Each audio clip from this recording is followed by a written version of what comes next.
Naaalala ko pa yung high school ako, grabe. Dami kong nasulat na kanta. Pag heartbroken na talaga, dahil nasusulat na kanta. Tapos, lahat ng bagay, kahit simpleng bagay, kuwari, naliligo ka, maaalala mo yung memories niya. Hindi ka makatulog. Tapos, inuumaga ka, kaka-text. Kahit may exam bukas, no? Ganun talaga, iba talaga pag in love, eh. Sino, para kanina ba yung Drowning in the Water?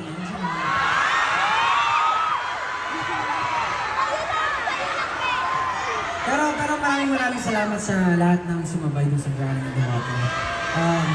Tagal-tagal nun, grabe. Yung iba nadinig na yan, tapos dumaan na yun sa iba't ibang proseso. Pero gusto ko lang ikwento kasi, yun nga eh, kapag naririnig mo yung mga old work mo, nagkikringe ka. Nagkikringe ako, bakit ko sinabi yun? Mahal ko ba talaga siya?